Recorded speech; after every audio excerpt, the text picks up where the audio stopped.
Que Dios bendiga grandemente a todos los oyentes de nuestro programa Palabras para una vida abundante. Un gran llamado para los creyentes. Un gran llamado que Dios nos hace hoy a los creyentes es a contrastar con un sistema religioso que no responde a la necesidad de salvación de la gente. Los invito a que leamos en la segunda carta a Timoteo, capítulo 4, versículo 5. Dice así: pero tú sé sobrio en todo, soporta las aflicciones, haz obra de evangelista, cumple tu ministerio. En el contexto de esta cita hay varias cosas para tener en cuenta.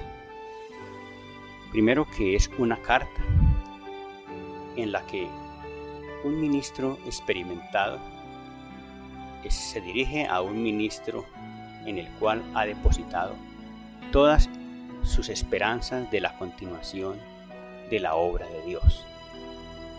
Este ministro se encuentra en la cárcel, ha sido presa de la ingratitud.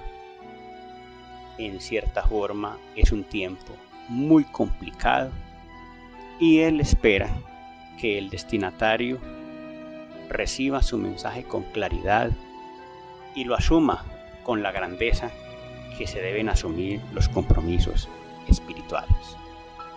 Sobre el entorno que tenemos para esta cita, podemos mirar en el capítulo previo, capítulo 3 de la segunda carta a Timoteo. Les voy a leer en la versión Biblia del Peregrino. Dice al comenzar el capítulo 3: has de saber que en los últimos tiempos se presentarán situaciones difíciles.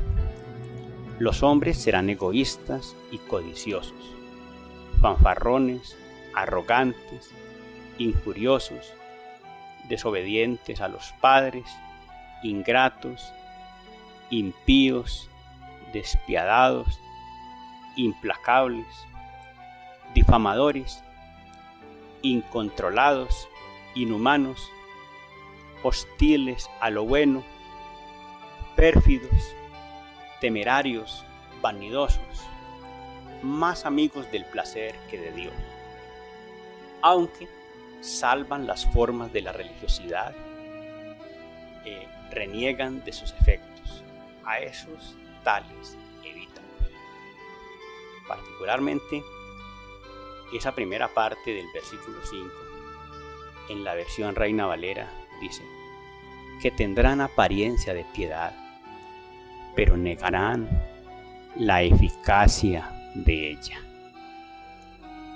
Cabe anotar que en esta última parte se está haciendo referencia a que esos hombres son religiosos, pues lo grave allí es que las personas no solamente tienen este comportamiento tan preocupante, tan hostil y tan degradado moralmente, sino que aparte de eso, estos hombres son hombres que se esfuerzan por tener apariencia de piedad, o sea, que son personas con disposición religiosa. Teniendo en cuenta entonces este panorama, entendemos entonces también por qué el autor de la carta le pide a su destinatario que se esfuerce por contrastar con todo eso. Vuelvo entonces a mencionar el texto inicial. Pero tú sé sobrio en todo, soporta las aflicciones, haz obra de evangelista, cumple tu ministerio. De allí entonces las tres proposiciones fundamentales de esta reflexión. Los creyentes estamos llamados a contrastar con el espíritu religioso con sobriedad. Segundo, los creyentes podemos hacer diferencia gracias al poder para soportar dificultades. Tercero, los creyentes damos un mensaje esperanzador con el interés de acercarnos a la gente. Así entonces, vamos a desarrollar la primera idea. Los creyentes estamos llamados a contrastar con el espíritu religioso por sobriedad. El llamado a la sobriedad es un llamado a contrastar con el sistema religioso común, en el que la gente está más interesada en mantener su comodidad que en asumir el compromiso de una vida a la altura de los propósitos de Dios. Y mucha gente realmente termina por no ser cristiana gracias a que no quiere salir de su zona de confort. Es una forma de mantenerse en sus intereses particulares, en no ver comprometidas las cosas que implica todo el sistema que esta sociedad, para el cual toda esta sociedad lo ha educado, pero que al final tiene un costo muy alto, porque no permiten que la persona se comporte como un verdadero cristiano, aunque puede llamarse cristiano. Previo al texto, dice el versículo 3 de 2 Timoteo 4, pues vendrá tiempo cuando no soportarán la sana doctrina, sino que teniendo comezón de oír, se amontonarán maestros conforme a sus propias pasiones. Quiero leer también ese texto en la Biblia del Peregrino. Dice, pues llegará un tiempo en que no soporten la sana doctrina, sino que siguiendo sus pasiones, se rodearán de maestros que les halaguen los oídos. Y el 4 dice, no dando oídos a la verdad, se volverán a las fábulas. De hecho, entonces, el texto se refiere a la condición de un pueblo religioso que está interesado en escuchar el mensaje, pero no el mensaje acorde con la voluntad de Dios, sino acorde a los intereses cómodos de las personas religiosas, más al tenor de los dictámenes culturales que al tenor del programa de Dios. A ellos entonces se les define como personas que no son sobrias, personas que no están en sus cabales, personas con ceguera de tipo espiritual, personas no ubicadas en la claridad que necesita su salvación, que se necesita para su bienestar. Una referencia de primera carta a los Tesalonicenses, capítulo 5, versículos 4-8, para contrastar con eso. Dice, pero vosotros, hermanos, no estáis en tinieblas, para que aquel día os sorprenda como ladrón. Porque todos vosotros sois hijos de luz e hijos del día. No somos de la noche ni de las tinieblas. Por tanto, no durmamos como los demás, sino vigilemos y seamos sobrios, pues los que duermen de noche duermen, y los que se embriagan de noche se embriagan.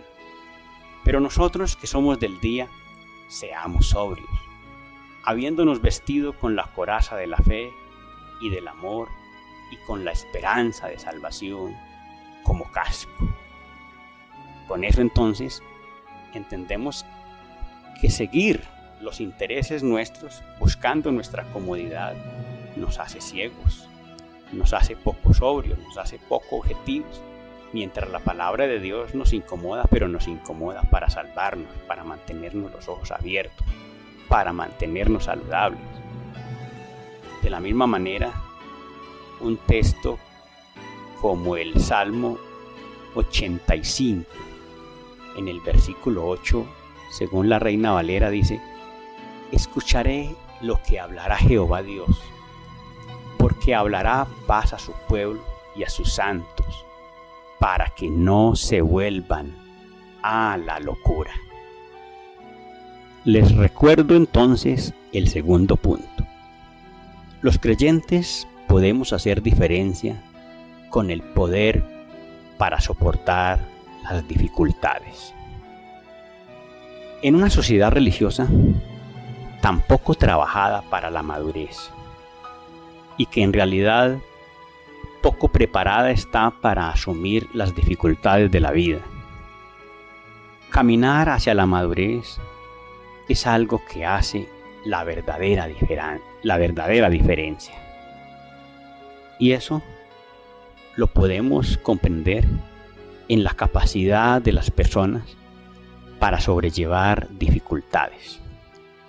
Y como el entorno que se narra en la carta es hostil, es complicado, de hecho implicando muchas dificultades para los creyentes, se menciona entonces también en esa segunda carta a Timoteo, ahora en el capítulo 3, versículos 10 al 12. Dice: pero tú has seguido mi doctrina, conducta, propósito, fe, entereza, amor, paciencia, persecuciones, padecimientos, como los que me sobrevinieron en Antioquía, en Iconio, en Listra. Persecuciones que he sufrido, pero de todas me ha librado el Señor. Y también todos los que quieren vivir piadosamente en Cristo Jesús padecerán persecución. Es un hecho que esa es una escuela en la que se encuentra el destinatario y que lo viene aprendiendo de quien le envía el mensaje.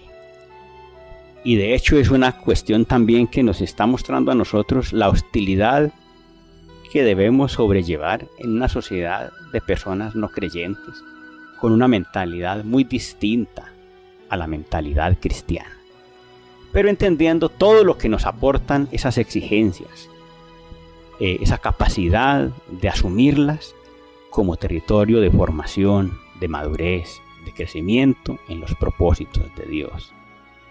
Ese mensaje se encuentra muy claro en el libro de Hechos, capítulo 14, versículo 22. Y antes de leer la cita, el contexto se refiere a un momento de persecución narrado por el escritor de los Hechos en la vida del apóstol Pablo, donde él es apedreado, donde lo abandonan porque suponen que está muerto.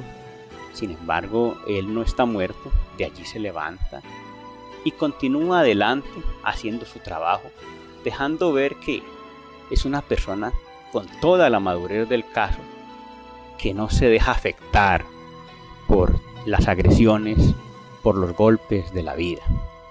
Y lo extraordinario es toda la formación teológica que de eso se extrae.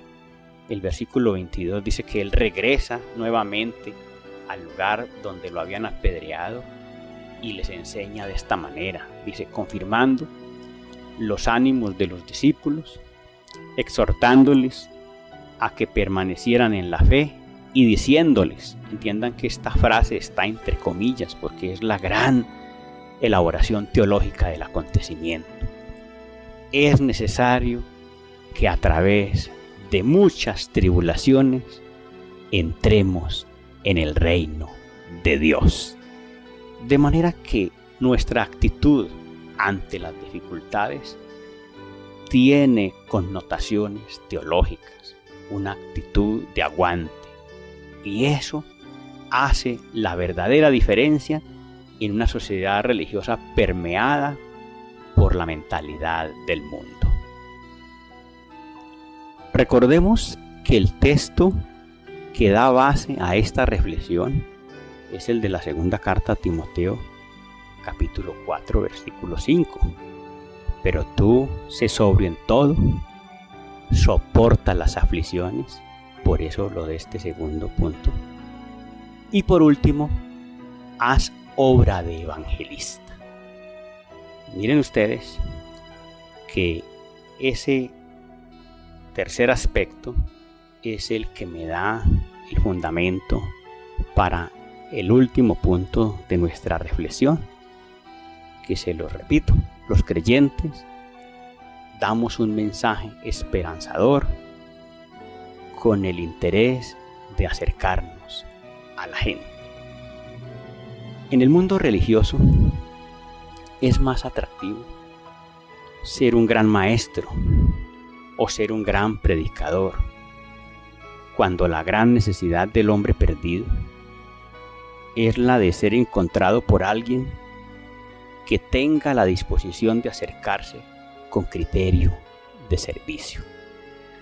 Anotando que el mismo sistema religioso se ha encargado de distorsionar lo que es el ministerio evangelístico, porque nos presentan la idea del evangelista como una persona que desde una plataforma o desde un púlpito arenga a las multitudes, llevándolas a tomar la decisión de hacerse cristianos en masa. Y no desconocemos el valor de la predicación y la motivación que se le debe hacer a las personas para que tomen una decisión en este sentido. Pero la grandeza del trabajo evangelístico está en el acercarse a la gente y hacer la dedicación de llevarlos a cambiar su manera de pensar mundana para que adopten maneras de pensar auténticamente cristianas. Ya hemos visto en las enseñanzas que la Iglesia nos viene dando en cuestión de salud mental cuán grande es la diferencia de un pensamiento no convertido con un pensamiento convertido.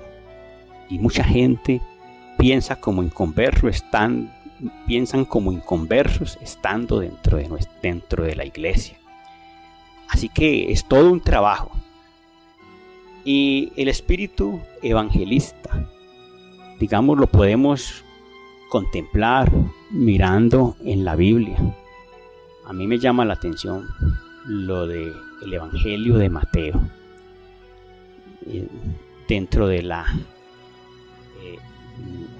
unidad literaria que va desde el capítulo 8, incluyendo el capítulo 9 y el capítulo 10. Justo después del Sermón del Monte, Jesús comienza a desarrollar una serie de trabajos de sanación de las personas.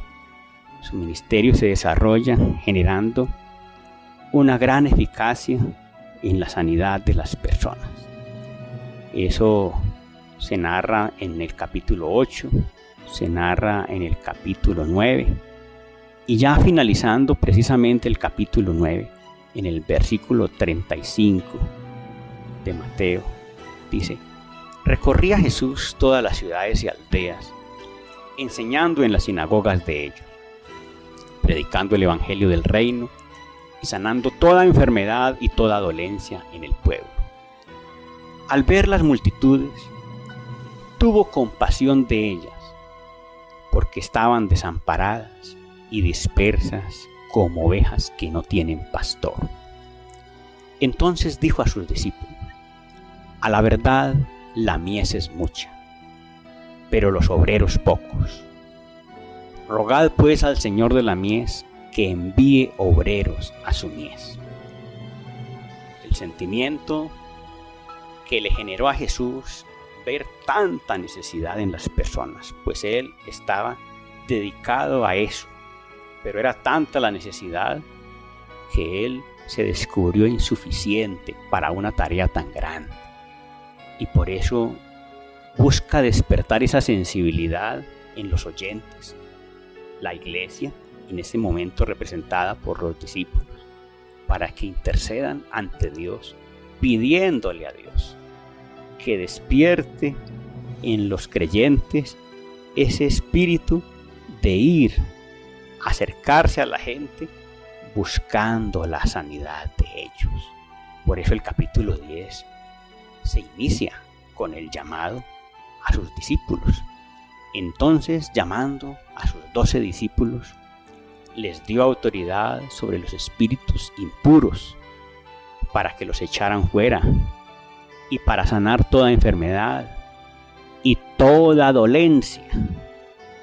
Puede notarse que el interés es que ellos continúen haciendo el trabajo, continúen a la expansión del trabajo, amplíen el rango de acción de lo que es la obra de Jesús. De manera que es un compromiso de la iglesia en este sentido de acercarse al necesitado y poderlo llevar a esos cambios que sus vidas necesitan para que se sanen de todas sus dolencias. Pero una mejor forma de entender el espíritu evangelístico o el espíritu del evangelista lo podemos ver en el libro de los Hechos, en el capítulo 8, versículos 26 al 31. Todos hemos conocido que el apóstol Felipe se le define como Felipe el evangelista. Que sirva eso para entender entonces en qué consiste realmente el espíritu del evangelista y en qué consiste realmente la obra de un evangelista. Dice: un ángel del Señor habló a Felipe, Hechos 8:26, diciendo: levántate y ve hacia el sur, por el camino que desciende de Jerusalén a Gaza, el cual es desierto. Notamos cómo la obra de Dios invita a la persona que hace obra de evangelista a que salga de sus grandes centros y se vaya a la periferia a buscar a quien lo necesita. Entonces él se levantó y fue. Y sucedió que un etíope, eunuco, funcionario de Candace, reina de los etíopes, el cual estaba sobre sus tesoros y había venido a Jerusalén para adorar, volvía en su carro leyendo al profeta Isaías. El Espíritu dijo a Felipe: acércate y júntate a ese carro. Noten cómo es el Espíritu el que mueve a la persona a que se acerque a quien está necesitado de claridad, entendiendo que la claridad es la luz que ilumina la vida y de alguna manera ese es el método de Dios para corregir, para ajustar, para cambiar formas de vida. Acudiendo Felipe, lo oyó que leía al profeta Isaías y dijo: ¿pero entiendes lo que lees? Él dijo: ¿y cómo podré si alguien no me enseña? Y rogó a Felipe que subiera y se sentara con él. No es necesario que sigamos leyendo para entender lo que por el momento quiero resaltarles. Y es que cuando el escritor de la segunda carta a Timoteo le dice a su destinatario: haz obra de evangelista. Dice, en vez de estar esforzándose por mantener una imagen, por hacer las cosas acorde con su comodidad, asuma la tarea de contrastar con ese sistema que es lo que necesitamos. Y le pide entonces que sea sobrio en todo, le pide que soporte las aflicciones, le pide que haga obra de evangelista, que se dedique a la gente, ¿sí?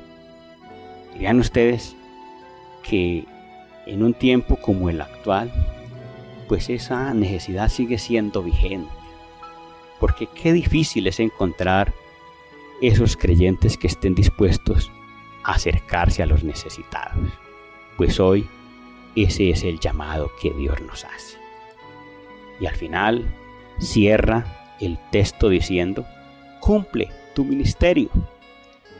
Pues como conclusión, el gran cumplimiento del ministerio de los creyentes implica ser muy objetivos en la vida, implica capacidad de aguante y sobre todo disposición para asumir a todos aquellos que por ignorancia necesitan de nosotros como pueblo de Dios. Que Dios les bendiga grandemente.